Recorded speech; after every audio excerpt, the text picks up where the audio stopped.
Picture this. It's 2023. A car rolls off the assembly line for the very last time. No ceremony, no fanfare, just the end of an era. The Dodge Challenger, one of the most iconic, most feared, most loved muscle cars in American history, is dead. But here's what nobody's talking about. Dodge didn't get killed by the competition. Ford didn't do it. GM didn't do it. Electric cars didn't do it. Dodge destroyed itself. And to understand how a brand falls from the very top to a cautionary tale, you have to go all the way back to where it started. Two broke brothers from a small Michigan town who built one of the greatest automotive empires the world has ever seen. It's 1864. John Dodge was born in Niles, Michigan, a small, quiet town tucked into the southwest corner of the state. 2 years later, his younger brother Horace arrives. Their father runs a machine shop, and from childhood, these boys are surrounded by iron, steel, and engines. But growing up wasn't glamorous. As John once put it, in those days, we were the poorest kids in town. When cold weather came, Horace and I were obliged to go barefoot and wear ragged clothes, but they didn't complain. They worked. By the time John turned 21, he packed everything he had, which was literally 50 cents, and headed to Detroit. Horace followed a year later. They found work at Murphy Iron Works, learned the trade at a deep level, and eventually landed at the Dominion Typograph Company in Canada, where they sharpened their precision machining skills to a razor's edge. Then, Horace did something remarkable. He invented a new bicycle ball bearing, dust-free, smoother, and more durable than anything on the market. The brothers partnered with a businessman named Frederick Evans, launched the Evans and Dodge Bicycle Company in 1897, and had dealers calling from across the country before they even finished their first production run. But the bicycle boom was dying, and the brothers saw it. They sold their shares for $7,500, returned to Detroit, and in 1900 opened Dodge Brothers Machine Shop. 12 employees, the best equipment money could buy, and a reputation that spread so fast, a Detroit newspaper called it the most thoroughly equipped and up-to-date shop in the city. That reputation caught the attention of a man named Ransom Eli Olds, yes, that Olds, who contracted the brothers to supply engines and transmissions for his curved dash automobile. It was a massive success, and then came someone even bigger, Henry Ford. In 1902, Ford was on his third attempt to launch a car company. He'd failed twice. He was broke and desperate. But the Dodge brothers saw something in him. Or maybe they just saw an opportunity. They took a gamble.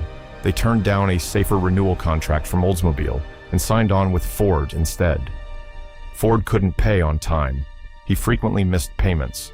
At one point, he owed the brothers $7,000. So instead of walking away, John and Horace did something genius. They forgave the debt, gave Ford an additional $3,000 in cash, and in exchange, took a 10% ownership stake in the Ford Motor Company.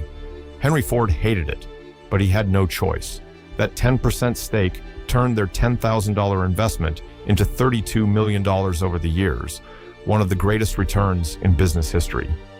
They supplied nearly every major component for Ford's vehicles between 1903 and 1914, including the legendary Model T. At its peak, 9 out of every 10 cars in the world were Fords, and the Dodge brothers built the engines that made it happen. But John and Horace were tired of being in someone else's shadow. As John famously said, "I'm tired of being carried around in Henry Ford's vest pocket." So in 1914, they launched the Dodge Brothers Motor Car Company. The debut of their first car, the Model 30, drew over 6,000 people. It had a 35-horsepower 4-cylinder engine, an electric starter, headlights, a 12-volt electrical system, and the first ever all-steel body on a production car. Ford's Model T had none of that. Dealers lined up so fast that Dodge received over 22,000 applications before they even finished Model 30 production. By 1915, they'd sold 45,000 vehicles. By 1916, 72,000. By 1917, over 100,000. They were America's second best-selling automaker, right behind Ford. The U.S. Army used their vehicles in military operations in Mexico, then contracted them for World War I. Dodge literally invented the word dependability and had it added to the dictionary. These weren't just car guys. These were empire builders. And then, in January 1920, everything collapsed. John and Horace traveled to New York for the National Automobile Show. They returned sick. Influenza, the same pandemic that had already killed 500,000 Americans. Horace began to recover. John did not. 10 days after falling ill, John Dodge was dead at 55. Horace was shattered. He kept the business running, but he was never the same. The man who had once been the mechanical genius behind the empire started drinking every day. By December of that same year, Horace Dodge was also gone, dead from cirrhosis of the liver at 52. 11 months after his brother. Two brothers, one empire, gone within a year of each other. Their widows inherited the company, and while they hired a capable manager in Frederick Haynes, they had no real vision for where Dodge should go. In 1925, they sold the company to an investment bank for $146 million, a banking group with zero experience in the auto industry. Sales collapsed almost immediately. By 1927, they were down nearly 40% and had fallen to 13th place in the U.S. market. Walter Chrysler stepped in and bought Dodge for $170 million in 1928. Under Chrysler, the brand stabilized. Through the Great Depression, through World War II, and into the post-war era, Dodge reinvented itself repeatedly. Steel bodies, automatic transmissions, new truck lines, and eventually the muscle cars that would define the brand for generations. In 1964, the Dodge Charger arrived. Then came the Challenger in 1970, a proper muscle car in every sense of the word, offered with a straight six, a V8, and the legendary Hemi 5.8, pumping out 425 horsepower from the factory. This was the car that made Dodge a feeling, not just a brand. It was raw, it was loud, it was unapologetically American. The modern Challenger, relaunched in 2008, doubled down on everything that made the original great. That retro muscle design, that aggressive stance, that rumble you could feel in your chest. Over time, Dodge kept pushing the limits. The Scat Pack, the Hellcat, the SRT Demon, 485 horsepower, then 717, then the final SRT Demon 170 with over 1,025 horsepower and a 0 to 60 time of 1.66 seconds. Dodge wasn't just building muscle cars, they were building mythology, and then they burned it all down. Here's where the story gets ugly. For years, while competitors were investing in performance and reliability, Dodge under Stellantis, the conglomerate that now owns the brand, became increasingly focused on a shrinking niche. The 2008 generation architecture was being used well into the 2020s with minimal fundamental changes. Meanwhile, quality control issues and reliability complaints quietly piled up. The brand that literally invented the word dependability was watching its reputation for build quality erode. Dodge also made a critical strategic error. They did almost nothing for the everyday driver. No strong mid-size sedan, no hybrid options, just muscle cars and Ram trucks, which had been split off into their own brand anyway.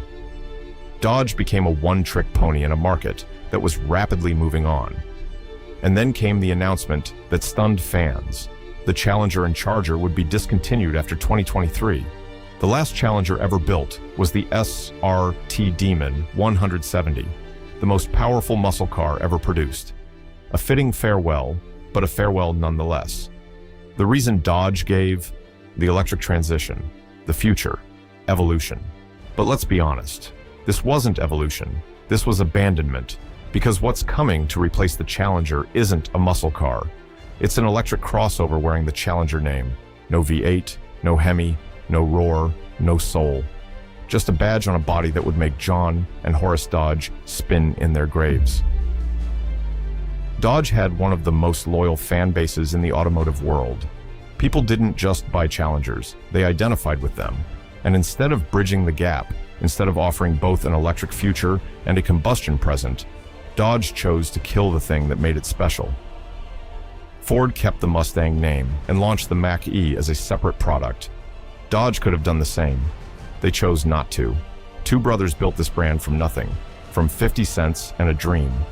They outworked everyone, outbuilt everyone, and left behind a name that stood for toughness, speed, and reliability for over a century. And now, the company that carries their name is making the very mistake they never would have, chasing trends instead of leading them, abandoning loyalty instead of rewarding it. Dodge didn't get destroyed by the competition. It destroyed itself. Leave a comment below. Are you mourning the challenger, or do you think Dodge made the right call? I'd love to know. And if you enjoyed this, like, share, and subscribe. I'll catch you in the next one.